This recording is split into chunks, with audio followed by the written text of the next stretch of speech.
प्राचीन study semester third physics minor का जो भी सिलेबस है उसके अकॉर्डिंग मैं वीडियोज़ अपलोड कर रहा हूँ। तो पिछले वीडियोज़ जो मेरा था वो था एक पॉइंट चार्ज पे इलेक्ट्रिक फील्ड। जैसे देखिए ये क्वेश्चन था, इसका नोट्स वगैरह चाहिए होगा तो हमारे व्हाट्सएप चैनल पर ज्वाइन कर लीजिए और चैनल सब्सक्राइब करेंगे, भी और भी वीडियोज़ मैं अभी अपलोड करूँगा। तो ये आज प्रूव करूँगा कि कैसे मैंने इसको प्रूव किया है, इसको एक्सप्लेन करूँगा ताकि आप एग्जाम में अच्छे से इसको कर पाएँ। देखिए state and prove Gauss theorem है। तो स्टेटमेंट क्या बोलता है गॉस थ्योरम का, बोलता है कि electric flux passing through any close surface is equal to the 1/ε0 times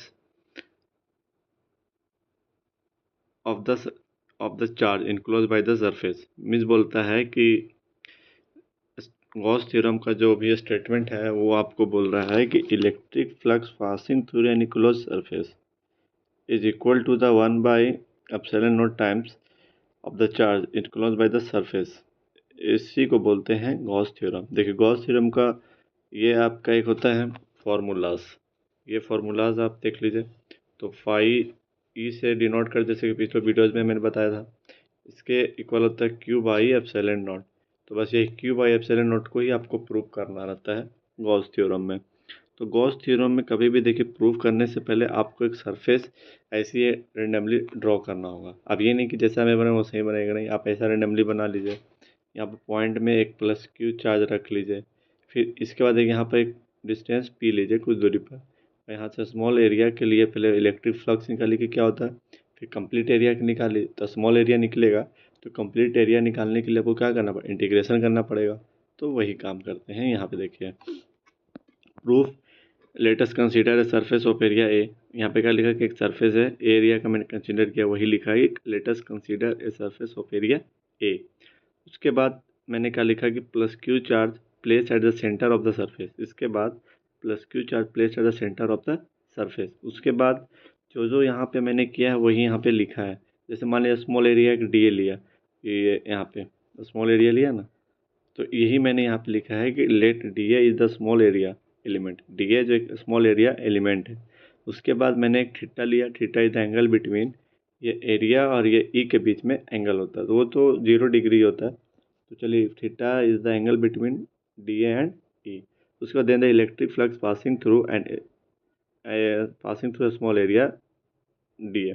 उसके बाद then the electric flux passing through a small area D A. तो वही हम यहाँ पे लिख दिए। तो electric flux passing through small area D A क्या होगा, तो स्मॉल एरिया के लिए होगा तो D phi is equal to ई, और स्मॉल एरिया तो डी ए ही होगा।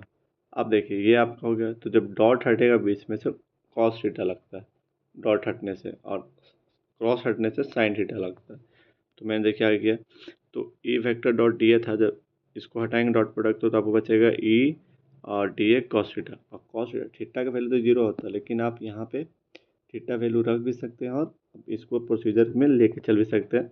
तो then the electric flux passing through complete area, small area के लिए तो आया D phi equal to E D A cos theta. इसके बाद तो यहाँ कुछ हो नहीं रहा, लेकिन आपको इलेक्ट्रिक फ्लक्स कंप्लीट एरिया के लिए चाहिए, पूरा क्या होता है, तो उसके लिए आपको इंटीग्रेशन करना पड़ेगा। तो देखिए इंटीग्रेशन के नीचे में D phi is equal to E D A cos theta. तो डी फाई का हो जाएगा फाई, फिर E D A cos theta. तो देखिए ई का वैल्यू मतलब ई का है यहाँ पे इलेक्ट्रिक, जब निकाले पीछे से हम इलेक्ट्रिक फील्ड, तो यहाँ पे क्या होता है 1/4 पाई एप्सिलॉन नॉट। ऐसा मैंने करवाया था क्यू बाई आर स्क्वायर, जिसमें एक क्यू नॉट ऊपर में कट गया था। जैसे यहाँ पे देखिए,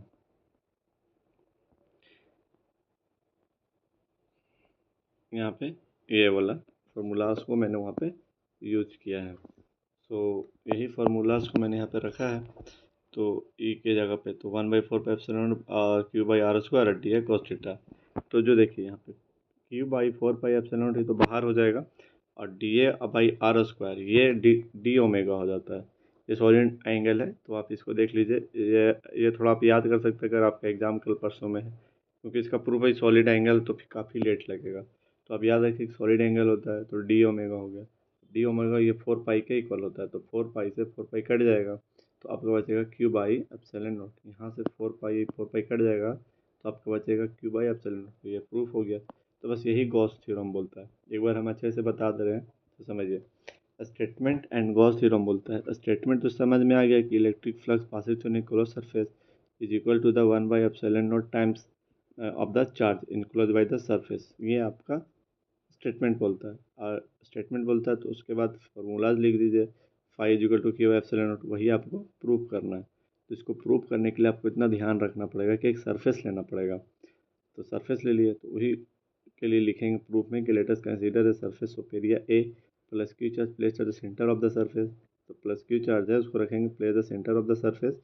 उसके बाद एक डी लेंगे, डी ए स्मॉल एलिमेंट लेंगे, D A the small element लेंगे। उसके बाद स्मॉल एरिया एलिमेंट लेंगे डी ए, उसके बाद थीटा लेंगे angle between the D A and ई के बीच में, बस। उसके बाद देन आपका electric flux passing through a small area D A. तो फिर स्मॉल एरिया के लिए निकालें क्योंकि डी ए लिया है ना स्मॉल एरिया, तो D phi is equal to E D A.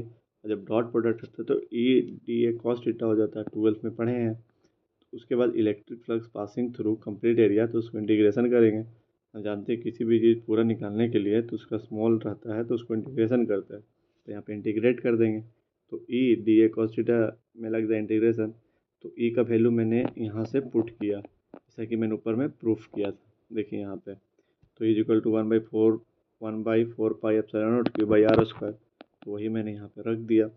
तो अब देखिए Q/4 पाई एप्सिलॉन नॉट को बाहर लिए और dA/r² cos थीटा, ये आपका सॉलिड एंगल है तो ये आपका डी ओमेगा के इक्वल होता है। फिर डी ओमेगा तो ओमेगा हो गया, तो ओमेगा का वैल्यू 4 पाई होता है। तो 4 पाई आ गया, तो 4 पाई से 4 पाई कट जाए, Q/ε0 आपका प्रूफ हो गया फाइनल। तो ये आपका था गॉस थ्योरम। ठीक है, अगर कहीं डाउट हो या फिर नोट्स वगैरह चाहिए तो हमारे चैनल में आ जाइए, मैं वहाँ अपलोड कर दूंगा, तो वहाँ से आप देख सकते हो। Okay, thank you. वीडियो अच्छा लगे तो लाइक कर दीजिएगा। चलिए ठीक है, थैंक यू।